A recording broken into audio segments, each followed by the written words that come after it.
প্রিয় দর্শক, আসসালামু আলাইকুম। আমি এখন সৌদি আরব থেকে একটা নিউজ প্রচার করতে চাই।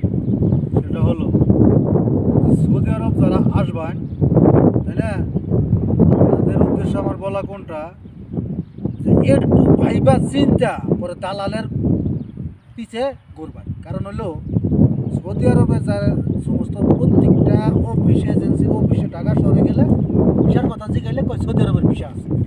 আরে সুদানির বলা সৌদি আরবের ভিসা আছে, এই তো ভিসা না, এটা তো সবর ভিসা। এই 3 মাসের বিষয়টা মানে সবর ভিসা।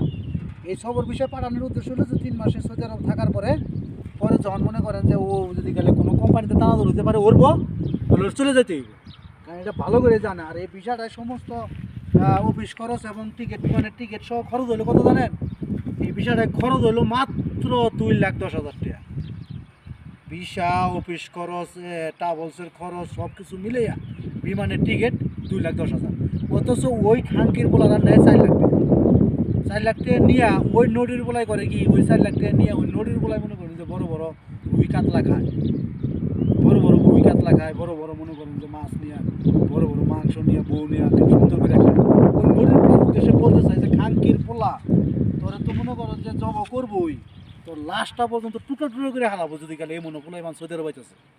এদের এইরকম এই না বিপদে ফেলাইতেছস। এইখানে নাই কাম, নাই থাকার জায়গা, নাই রুম, নাই টাকা, নাই ডিউটি, কোনো আকামা নাই। এরকম একটা বিপদের মধ্যে যে পোলাইবান ফেলাইতেছে, হাজার হাজার লক্ষ লক্ষ পোলাইবান আমার সাথে এই 6 মাসের মধ্যে সাক্ষাৎ হয়েছে। ওদের এই 3 মাসের সবর বিষয় করেছে। অতএব অনেক ভালো শিক্ষিত পোলাইবান, অনেক পুরান মানুষ ফাইসা গেছে, অনেক ভালো ফ্যামিলির সন্তানও ফাইসা গেছে সামান্য একটা দালালের প্রতারণায়। বাংলাদেশের যে গিয়ে দালালের ব্যবসা করে, ওগর মায়ের সুদে গিয়ে নিকে পোলাই বানে, ওগর বোনের সুদে গিয়ে নিকে, ওগর বউরের সুদে গিয়ে নিকে। মূলত সৌদি আরবে সৌদি আরব আইলে ওই নদী বলাই সবর বিষয়। যদি বলো যে বিষয় আর 15 বছর আগে আমার বিষয় না। যে ঘটনা হলো আমি ভিডিও বানালাম কি রে, একটু খারাপ ভাষা ব্যবহার করলাম কি রে, সহ্যের সীমা পার হয়ে গেছে। নদীর বলারা যে বিদেশে পাড়ায় নিজে তো দুঃখে আসি, আর পোলাইবানের দুঃখ দেখলে পরে মনে হয় ওই নদীর বলারে তাজা দইরা অনেকদিন ধরে মাংস টাংস ভাগ করা হয়, একবারে ভুনা করে খেয়াল হয় ছোটো ছোটো করে। কারণ কি লেগে এত রাগ, ওই নদীর বলারা এত বড় হারামি, ডাইরেক্টলি মিশা কথা কয়।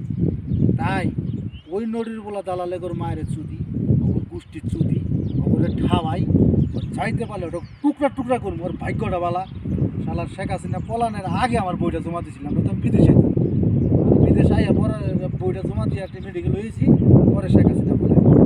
অতএব যদি গেলে মনে করেন যে শেখ হাসিনা যদি গেলে খালি এই একটা আগে কয়দিন আগে বলাই তো, তাহলে আমরা হামলা করতে।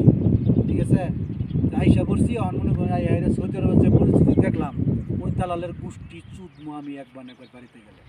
আর মানুষের দালালের বউরে চুদবো কিনা তা জানি না, আমি ওর বউরে খাওয়াম।